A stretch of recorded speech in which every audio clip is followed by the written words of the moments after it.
Here's a question nobody wants to think about, but everyone probably should. How much silver does your family actually need if the currency system breaks down? Not how much do the experts recommend, not what percentage looks good in a portfolio allocation chart, but what would actually keep your family functioning if dollars stop working the way they're supposed to. Because January 1st, 2026 is here, and silver just closed out 2025 at approximately $71 per ounce after hitting an all-time high of $86 in December. That's a gain of roughly 140 to 150% in a single year, depending on when you measure.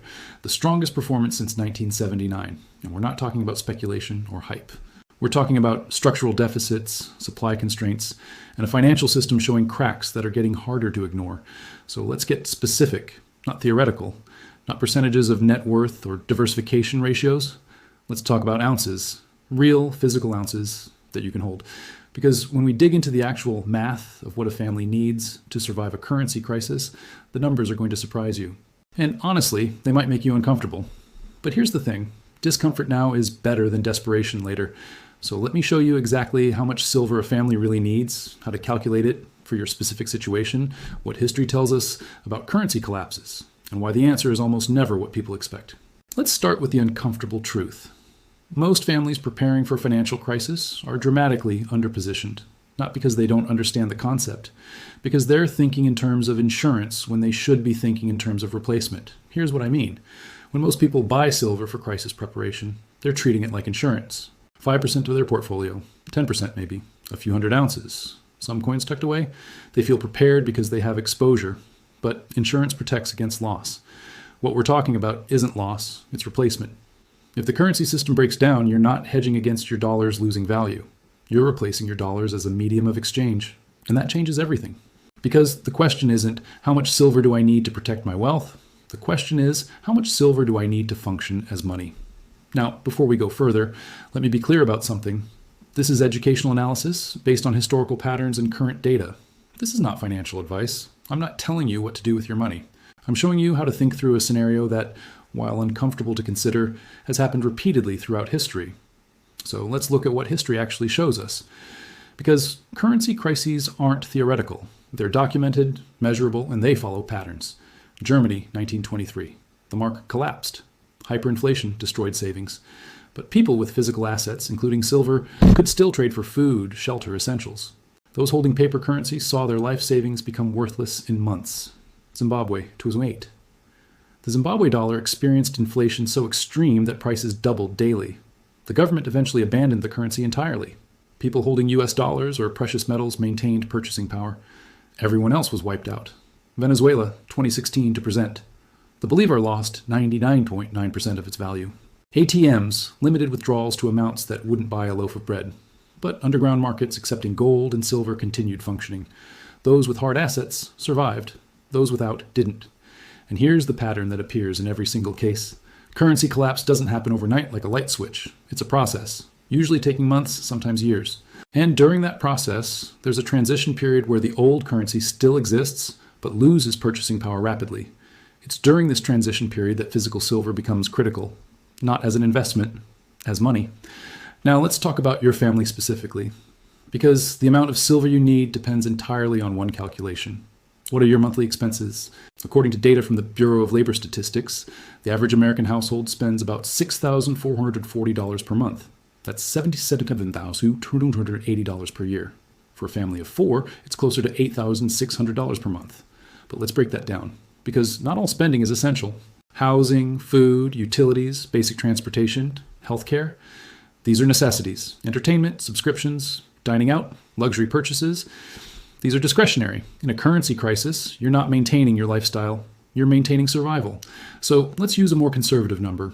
Let's say a family needs $4,000 per month in today's money to cover essentials. Rent or mortgage, groceries, utilities, gas, basic medical needs. That's $48,000 per year. Now here's the question. If the dollar collapses and silver becomes a primary medium of exchange, how many ounces would you need to maintain that level of spending? And to answer that, we need to make an assumption about silver's value during crisis. Not its price in dollars, its purchasing power. Here's where it gets interesting. Throughout history, silver has maintained relatively stable purchasing power. An ounce of silver today buys roughly what an ounce of silver bought 100 years ago in real terms. Bread, meat, basic goods. The ratios stay remarkably consistent. But during currency collapse, silver doesn't just maintain value. It appreciates dramatically against the collapsing currency. Why? Because everyone tries to convert worthless paper into hard assets simultaneously. In Germany during hyperinflation, silver increased in value by over 1,000% measured against the mark. In Zimbabwe, by immeasurable amounts, because the currency ceased functioning entirely. So let's use a conservative framework. Let's assume that during transition, silver maintains its current purchasing power. Meaning 1 ounce at $71 today would buy what $71 buys today. Under that assumption, a family spending $4,000 per month would need approximately 56 ounces of silver per month. That's 672 ounces per year. Now, how long does a currency crisis last? That's the critical variable. If it's a 6-month disruption while a new system is established, you'd need 336 ounces. If it's a 2-year transition, you'd need 1,244 ounces. And here's where most people drastically underestimate. Because when we say currency crisis, we're not talking about a market crash that recovers in months. We're talking about systemic breakdown that takes years to resolve. The German hyperinflation lasted from 1921 to 1924. 3 years. The Zimbabwean crisis ran from 2007 to 2009, with lingering effects for years after. Venezuela's crisis started in 2016 and continues today, 9 years later. So if we're planning for a realistic scenario, we're not talking about months. We're talking about a minimum of 2 years, potentially longer. That means, at minimum, a family needs between 1,000 and 1,500 ounces of silver, not to get rich.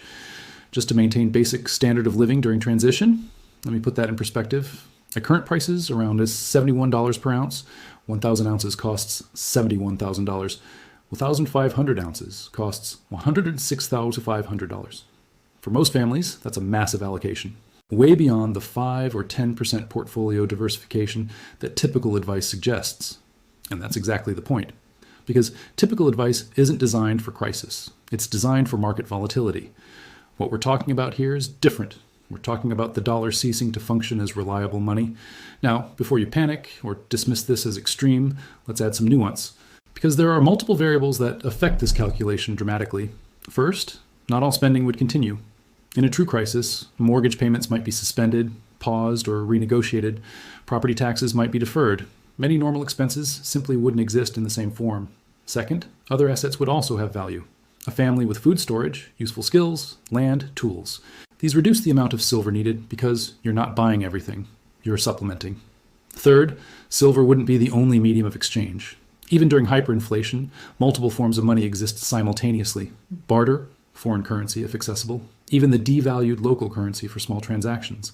Silver would be one tool among several. So the 1,000 to 1,500 ounce number isn't a minimum, it's a full replacement scenario. Realistically, a family might function with significantly less if they're resourceful and prepared in other ways. But here's what concerns me. Most families I see preparing have maybe 50 to 100 ounces, maybe 200 if they've been stacking for years. That's enough for 1 to 3 months of expenses at best. If we hit a real currency crisis lasting 2 years, that runs out fast. And here's the problem. Once crisis is obvious, silver becomes unavailable or prohibitively expensive. Look at what happened in 2020. COVID hit. Supply chains tightened. Premiums on silver eagles doubled, sometimes tripled. And that was just a pandemic, not a currency collapse. Imagine actual monetary crisis. Demand for physical silver would overwhelm supply instantly. Premiums would go parabolic. People desperate to convert cash would pay anything.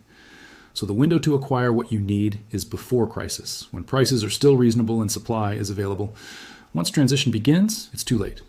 Now let's talk about something most people miss entirely. The form of silver matters as much as the amount. Because in a currency crisis, you're not holding silver as a store of value. You're using it as money, and that means you need denominations that work for everyday transactions. Think about it. If you have a 100-ounce bar and you need to buy groceries, how do you make change? You can't shave pieces off a bar. You need divisible units. This is why pre-1965 U.S. silver coins, often called junk silver, are so valuable for crisis preparation. These are dimes, quarters, half dollars minted before 1965 when U.S. coins contain 90% silver. They're recognizable. Americans know what a quarter is. They're small denominations perfect for everyday transactions, and they contain known amounts of silver. A pre-1965 dime contains 0.07 troy ounces of silver. A quarter contains 0.18 ounces.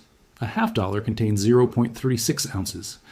At current silver prices around $71 per ounce, A pre-1965 quarter contains about $13 worth of silver. That's a useful denomination for buying groceries, gas, everyday items. Compare that to a 1-ounce round or a 10-ounce bar. Those are great for storing wealth, but they're terrible for buying a loaf of bread.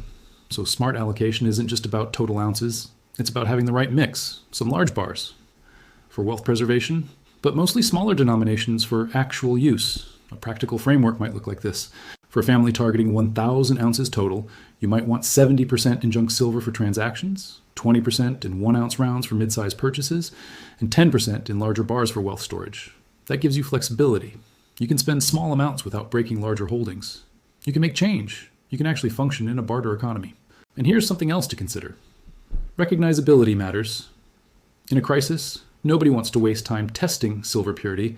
They want to know instantly that what you're offering is real. Pre-1965 US coins solve this problem. Everybody recognizes them. There's no question about silver content. They're standardized. But if you're holding foreign coins, obscure bars, or unusual denominations, people might be hesitant to accept them. And in a crisis environment where trust is low, that hesitation can be costly. So while any physical silver has value, practical silver for crisis is recognizable, divisible, and widely accepted. Now let's address the math problem that makes this whole situation more complicated. Silver's price in 2026. We started 2025 at around $30 per ounce. We ended at $71. That's a 137% increase. And analysts are projecting continued strength into 2026, with some forecasts suggesting $100 per ounce or higher. Why does this matter for crisis planning? Because if you're trying to acquire 1,000 ounces and prices double, your dollar cost doubles. At $71 per ounce, 1,000 ounces costs $71,000. At $100 per ounce, that same amount costs $100,000. If prices hit $150, you're looking at $150,000. For most families, that's simply not accessible, which means the window to build sufficient positions is closing as prices rise. And here's the uncomfortable reality.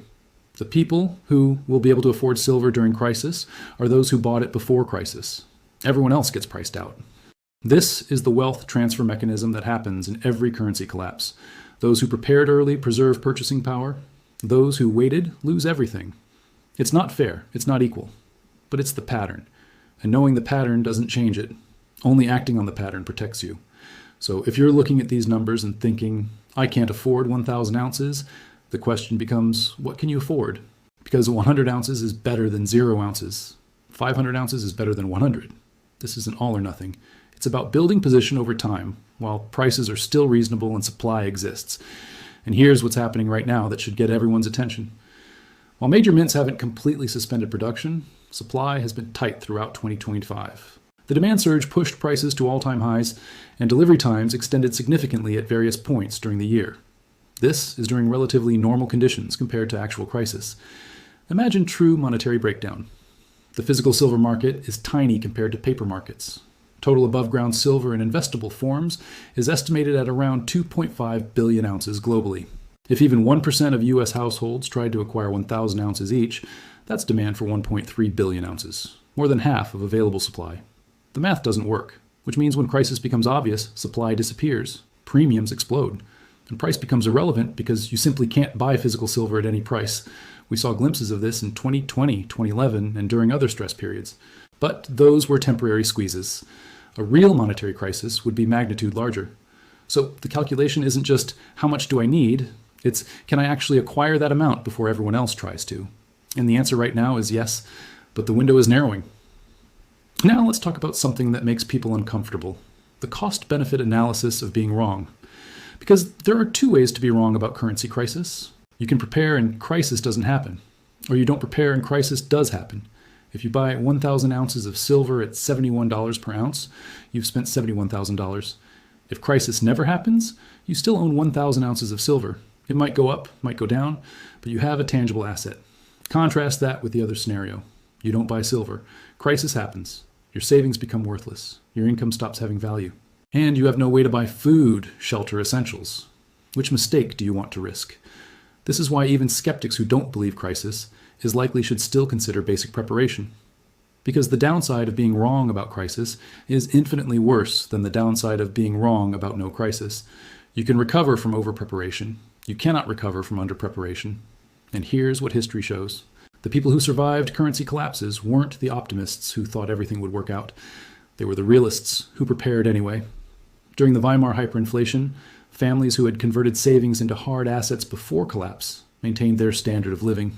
Those who trusted the government's promises that the mark would stabilize lost everything.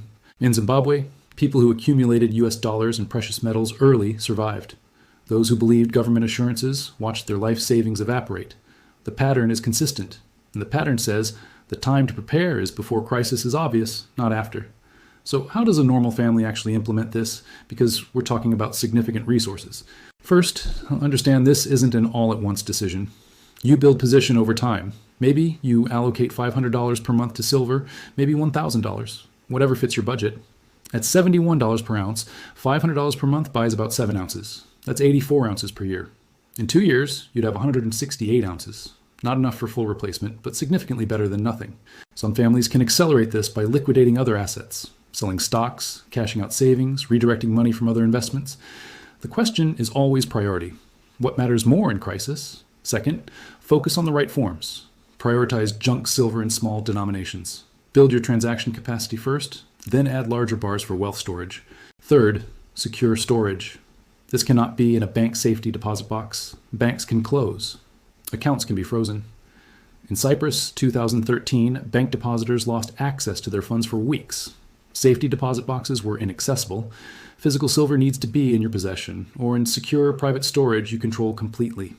Fourth, tell absolutely no one. This sounds paranoid, but it's critical.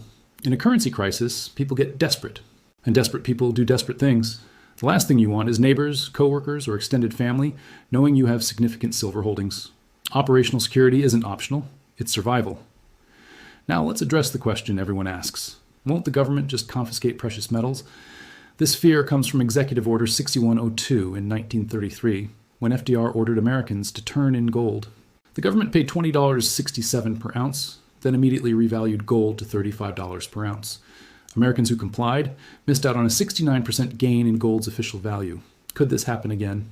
Possibly. But several factors make it less likely with silver. First, silver is primarily an industrial metal. Over 50% of silver demand comes from industrial uses, solar panels, electronics, medical applications. Confiscating silver would cripple industries.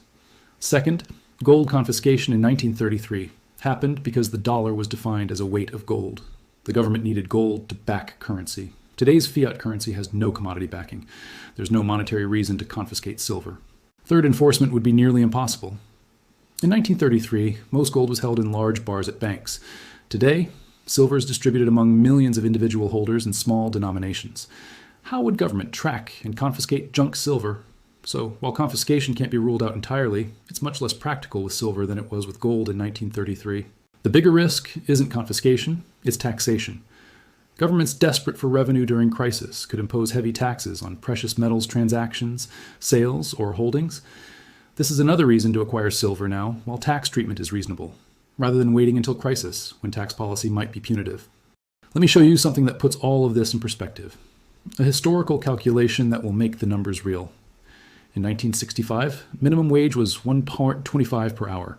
A gallon of gas cost about 31 cents. A loaf of bread cost 21 cents. And 5 silver quarters, face value 1.25, contained about 0.9 ounces of silver. Today, minimum wage is $7.25 federally, higher in many states. Gas is around $3 per gallon. Bread is $2 to $3 per loaf. And those same 5 silver quarters are worth about $64. Here's what that means. If you had minimum wage from 1965 in silver, you could buy roughly the same amount of goods today. The purchasing power held. But if you had minimum wage from 1965 in dollars, saved as paper currency, you can buy a fraction of what you could in 1965. The purchasing power collapsed. That's the difference. Silver maintained value, dollars didn't. And that pattern repeats across every time frame you examine. So when we talk about needing 1,000 to 1,500 ounces for a currency crisis, we're not speculating. We're looking at what silver actually does during monetary breakdown. It holds value while paper collapses. And here's the final piece that ties everything together. This isn't about getting rich. This is about not getting poor. Everyone focuses on the upside of silver in crisis. If silver goes to $150, $200, $300 per ounce, holdings multiply in value. And that might happen. But that's not why you hold silver. You hold silver so that when the currency system fails, you can still buy food. You can still pay rent. You can still function. This is defensive, not offensive. This is preservation, not speculation. And understanding that distinction is critical because it changes how you think about allocation. If you're speculating, maybe 5% in silver makes sense. If you're preserving, you need much more. Because speculation is about maximizing upside. Preservation is about minimizing downside. And in a currency crisis, downside is everything. So let's bring this back to the original question. How much silver does a family really need? For full replacement of basic expenses over a 2-year crisis, 1,000 to 1,500 ounces. For partial coverage, assuming other resources and some continuing dollar use, maybe 500 to 700 ounces. For minimal preparation, that at least gives you options, 200 to 300 ounces. But here's what matters more than any specific number. The process of thinking through this, honestly, because most people never ask this question seriously. They buy some silver because it seems like a good idea. They feel prepared because they have exposure. But they never calculate what they'd actually need to function if dollars stopped working. And that calculation is personal. Your family's expenses are different than mine. Your risk tolerance is different. Your other resources are different. But the framework is universal. Start with monthly essentials, multiply by crisis duration, account for other assets and resources. Determine what silver amount actually protects you. Then compare that to what you currently hold. And be honest about the gap, because that gap is the vulnerability. That's where failure happens. Not because you didn't prepare at all, but because you didn't prepare enough. And here's the hardest truth I can give you. For most people watching this, acquiring 1,000 ounces of silver at current prices isn't realistic. It's just too much capital, which means you have to make a choice. Either accept that you're underprepared and hope crisis doesn't happen, or radically reprioritize resources to build larger position. There's no easy answer. But there is a wrong answer. And the wrong answer is pretending 50 ounces will be enough when the math says you need 20 times that much. Better to see reality clearly and make conscious decisions than to operate under comfortable delusions that fall apart when tested. As we start 2026, silver sits at $71 per ounce after an extraordinary 2025. Supply remains tight. Industrial demand is accelerating from solar, EVs, technology. Investment demand surging as inflation concerns persist. Central banks accumulating precious metals at record pace. And underlying all of it, monetary systems showing stress. Government debt at $38 trillion and climbing. Interest payments consuming larger shares of budgets. Currency debasement accelerating. The stage is set for exactly the scenario we've been discussing. Whether that scenario plays out in 2026, 2027, or later doesn't change the preparation required. Because if you wait for certainty, you've waited too long. Markets reward those who act on probability, not certainty. So here's my challenge. Take the numbers we discussed and calculate your family's actual need. Not what sounds good, not what fits easily into current allocations. What you would actually need to function for 2 years if the dollar stopped being reliable money. Then look at what you currently hold and make a conscious decision about the gap. Maybe you decide to close it. Maybe you decide you can't and accept the risk. But at least you'll know. At least you won't be operating on comfortable assumptions that haven't been tested against reality. Because that's what separates the people who survive currency crises from those who don't. Not intelligence, not luck. Just the willingness to see uncomfortable truths and act on them before everyone else has to. The window is still open. Supply still exists. Prices, while elevated, are still accessible, but windows don't stay open forever. And when this one closes, when crisis becomes obvious and everyone tries to buy silver simultaneously, the opportunity for reasonable preparation ends. So the question isn't really how much silver does a family need? The question is, are you willing to do what it takes to acquire it while you still can? That's a question only you can answer. But it's a question that matters more than almost any other financial decision you'll make. Because when currency systems fail, preparation is the difference between functioning and failing. And unlike most financial mistakes, there's no recovery from being unprepared for monetary collapse. No bailout, no reset, no second chance. Just the reality of trying to survive in a system that stopped working while holding assets that stopped having value. I know this isn't comfortable. I know these numbers are larger than most people expect. But comfort is the enemy of preparation. And 2026 is here. The choice is yours.